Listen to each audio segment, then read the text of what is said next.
ఇవన్నీ కూడా ఈ 97 ఎకరాలకు సంబంధించిన డాక్యుమెంట్స్ అనమాట. ఈడీ అటాచ్మెంట్ ఉంది, దాదాపు 9700 కోట్లు ఈడీ అటాచ్మెంట్ ల్యాండ్ ఇది. దాన్ని మనోడు కబ్జా చేయడానికి చూశాడు. ఈడీ అటాచ్డ్ ల్యాండ్ కబ్జా చేశాడు గనుడు అంటే చార్లెస్ సోబరాజ్, మీ ఇంటర్నేషనల్ చీటర్ చార్లెస్ సోబరాజ్. అందుకే నేను 2 ఏళ్ల క్రితం 1.5 years చెప్పా, చంద్రబాబు గారు అండి ఎవరికి ఇస్తాను, చార్లెస్ సోబరాజ్కి ఇచ్చుకోమని నాకేంటి సంబంధం అని. చార్లెస్ సోబరాజ్ కంటే మోసగాడెత్తనం. ప్లస్ నేను ఎందుకు రాజకీయాల్లోకి వచ్చానంటే మా అన్నయ్య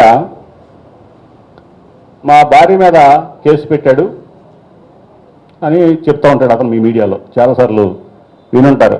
జయరాజ్ గారు కూడా నాకు తెలిసి ఇంటర్వ్యూ చేసే ఉంటాడు ఆయన్ని. ఇదేంటంటే ఆ రోజు నాకు చాలా రిపోర్ట్లు ఇవన్నిటికీ ఏంటంటే అంతకుముందు అతని కార్ నెంబర్లు 4 5లు, తర్వాత నా కార్ నెంబర్ 4 ఏళ్ళు, 4 ఏళ్ళు కార్ నెంబర్లు మార్చుకుని జనరల్గా మాకు పార్లమెంట్లో ప్రతి ఎంపీకి ఒక స్టిక్కర్ ఇస్తుంది, కార్ స్టిక్కరు. పార్లమెంటు ఒక స్టిక్కరు. ఆ ఒక్క స్టిక్కరు కూడా మేము పార్లమెంట్ లోపలికి వెళ్ళడానికి బయటకు రావడానికి అక్కడ ఢిల్లీలో ఉన్న కారుకు వాడతాం. మీరు 10 ఏళ్ళలో నన్ను ఎంపీగా చూశారు, ఒక్క స్టిక్కర్ నా కారు మీద దేని మీద పార్లమెంట్ స్టిక్కర్ కనపడతాం ఇక్కడ కానీ ఎక్కడ కానీ. ఒక ఢిల్లీలో ఒక కారు తప్ప, అది నేను పార్లమెంట్ లోపలికి వెళ్ళి బయటకు రావడం తప్ప కనపడదు. అటువంటిది కొన్ని వందల ఫేక్ స్టిక్కర్లు ప్రింట్ చేసి రియల్ ఎస్టేట్ దందాల కోసం ఫేక్ స్టిక్కర్లు ప్రింట్ చేసి హైదరాబాద్లో కేసీఆర్ అని తమ్ముందని చెప్పుకుని కొన్ని వందల దందాలు చేశాడు. చాలామంది చెప్పేవాళ్ళు నాకు ఫోన్ చేసి, మీరంటే కదా నాకు సంబంధం లేదు బాబు, 25 ఏళ్ళు అయిపోయింది అతను నేను విడిపోయి, ఆ రోజుకి 22 ఏళ్ళు 23 ఏళ్ళు, నాకు సంబంధం లేదని ఎంతోమంది 100 మందికి సమాధానం చెప్పుకున్నాను నేను.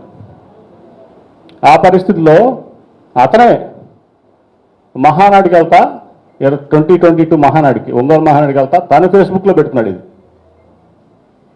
కార్ స్టిక్కరు తన ఫేస్బుక్లో. తర్వాత రిమూవ్ చేశాడు. మీరు బ్యాక్గ్రౌండ్ ఫోరెన్సిక్ చేస్తే పోలీసు వాళ్ళకి తెలుస్తుంది. నా భార్య మీద కేసు పెట్టాడు, నా భార్య మీద కేసు పెట్టాడు మా అన్న.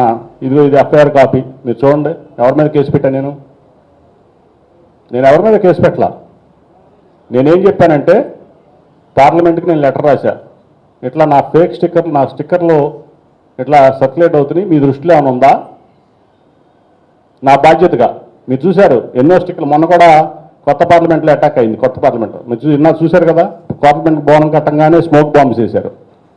దొంగ ఐడీలతో రావటం, స్మోక్ బాంబ్ వేస్తాం. ఏదైనా తేడా వస్తే మాలాంటి ఎంపీలను పట్టుకుంటారు. ఎవరి స్టిక్కర్ అంటే కేసీఆర్ నాని స్టిక్కర్ రాస్తే మేము ఇటువంటి స్టిక్కర్లు ఎవరికి ఇష్యూ చేయలేదని చెప్తే ఈ స్టిక్కర్ ఫోటో తీసుకెళ్ళి మీరు వాళ్ళు ఫార్వర్డ్ చేశారు విజయవాడ పోలీస్కి, హైదరాబాద్ పోలీస్కి, దీన్ని విచారించి చేయండి అని.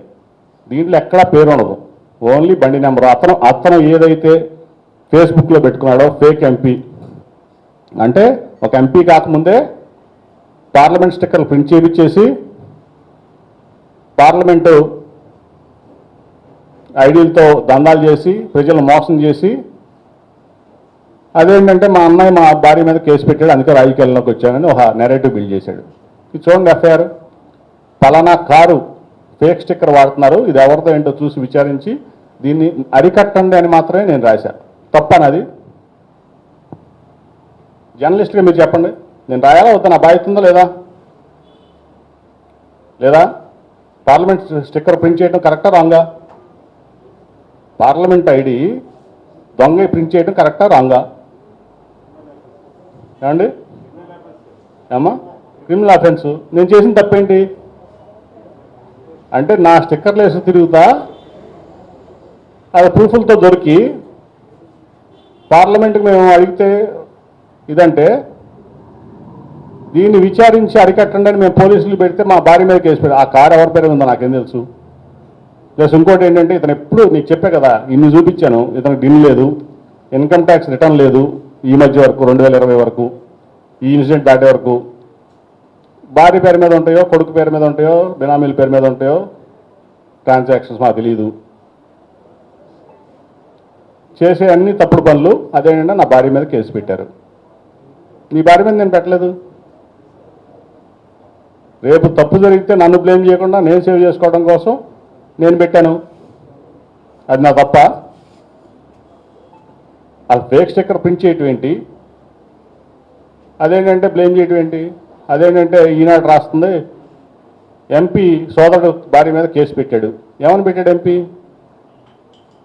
జ్యోతి ఏమో ఇంకా భారంగా ఇదిగా రాస్తుంది. నేను ఎప్పుడు స్పందించిన వాటన్నిటికీ కూడా, ఎందుకంటే అనవసరమైన స్పందించడం అనవసరం అనుకున్నా. నేను కూడా యాక్చువల్గా ఈ ప్రోగ్రామ్ చేద్దాం అనుకోలేవా, కానీ జయరాజు గారు కంపల్సరీ 2 సార్లు చేసామండి, మీరు రావాలంటే ఆయన కూడా చెప్పలా. సరే చూద్దాం, ఇవన్నీ మీరు విఘ్నులు కాబట్టి మీ విచక్షణకి వదిలేస్తున్నాయి ఇవన్నీ కూడా. నేను ఇట్లా ఎంతమందిని మోసం చేస్తారు? అపర్ కుబేడ్ అని చెప్తాడు, ఏంటి మోసాలు ఏంటి అవసరం? అదేంటంటే తర్వాత ఎక్కడ ఇంటర్వ్యూలో చూసాం, ఇది రేవంత్ రెడ్డి గారి స్టిక్కరు మేము వాడుకుంటున్నాం అంటే, రేవంత్ రెడ్డి 10 స్టిక్కర్లు 20 స్టిక్కర్లు ప్రింట్ చేసి ఇంక ఇచ్చాడా?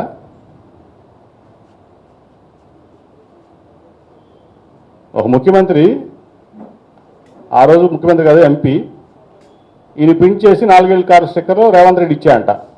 ప్రజలు నమ్మాలి.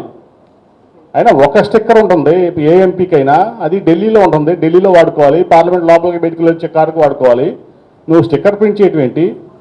అది మీ జర్నలిస్టులేమో అది పెద్ద, నేను కేసు పెట్టానని చెప్పి నా మీద మళ్ళీ రివర్స్ ప్రాపగండా మీరంతా, మీరంటే మీరు కాదు జనరల్గా. ఈ సమాజంలో మరి ఈ అన్ని వింత పోకడలు కానీ ఈ క్రిమినల్ పోకడలు కానీ ఎంతవరకు వెళ్తాయి? ఇటువంటి వ్యక్తులు వాళ్ళ ఎంపీలో ఎమ్మెల్యేలు అయితే ఈ సమాజం ఏ రకంగా మరి ఉంటుందో ఇవన్నీ కూడా మీరు ఆలోచించాలని చెప్పి, మీరు విఘ్నులు కాబట్టి ఈ డాక్యుమెంట్స్ మీకు ఎవరికి కావాలని డాక్యుమెంట్స్ ఇస్తాం మేము. మీరు అందరికీ సాఫ్ట్ కాపీలు పంపించాం, మీరు రీసెర్చ్ చేసుకోండి, మీరు ఏదైనా చేసుకోండి. కానీ ప్లీజ్ సబ్స్క్రైబ్ డాట్ న్యూస్.